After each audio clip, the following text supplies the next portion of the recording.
नमस्कार मु डॉक्टर अजित गोपाल सामल laparoscopic surgeon एवं बेरिएट्रिक सर्जन एपोलो हॉस्पिटल रे सामयिक कार्यरत।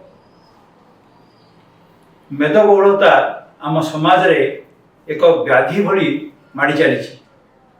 समाजर अधिकांश लोक मोटापार शिकार होचुंती। मेदबहुलता मोटापा किंबा ओबेसिटी आम समाज को ग्रास करिबार लागिछि। बहुत संख्यार लोक मोटा हवा को लगी। तार कारण होउछि जे आमे आमर फिजिकल एक्सरसाइज को कमे देइछु, गाड़ी घोड़ार बेसी व्यवहार करूछु, पादरे चालू ना हो एवं ता संगरे खाद्य रे बहुत इम्प्रूवमेंट होइछि। तथा खाद्य आमे जो खाऊछु फास्ट फूड, अधिक तेलयुक्त खाद्य, अधिक स्वादिया खाद्य आमर चिरदिनिया साथी हो जाइछि, जहा फल रे आमर मेदबहुलता बहुत संख्यार बढ़ी चली। इमिति आसीबो जे भारत पई मेदबहुलता एक बोझ ही छेड़ा हबो। एबे भी समय अछि, जेते मेदबहुल रोगी आम समाज रे अछंती समस्ते सतर्क हेबा एवं मेदबहुलता दूरे रहिबा ता पई उपाय खोजिबा।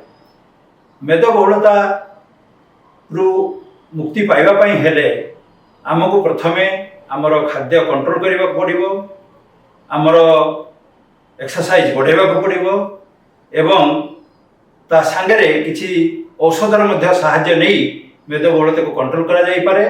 किंतु अधिक मेदबहुल लोक डाएट किंबा मेडिसिन रे संभाली हुए नहीं, तांकु ऑपरेशन करी तांकर मेदबहुलता को कमा जाई पारे। ताको बेरिएट्रिक सर्जरी बोली कहती।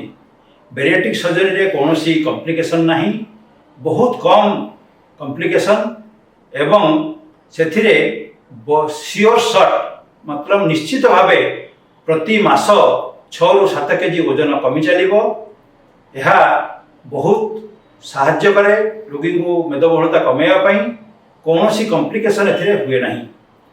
ता छड़ा आमे जदि ऑपरेशन न करूचु किंबा मेदबहुलता को कौनसी उपाय न कमाऊचु, जहाँकि आम परे आम शरीर रे आमर लंग्स, हार्ट, लिवर एवं देहर अन्य सिस्टम को खराब कर दिए। रोगीर बयस सीमा कमी जाए, रोगी बहुत कष्ट पाए, भल भाव में शोई पारे नहीं, हार्ट डिजीज आरंभ हुए, यही अनेक अनेक असुविधा आरंभ हुए। तेणु मेदबहुलता भाया राक्षस को आम देश हटेबा को हेले समस्त नागरिक सचेतन हो मेदबहुल रोगी को उत्साह दे तांकु किमिति आमे मेदबहुलतार मुक्ति करिबा सेटा आम समस्तंकर कर्तव्य। धन्यवाद।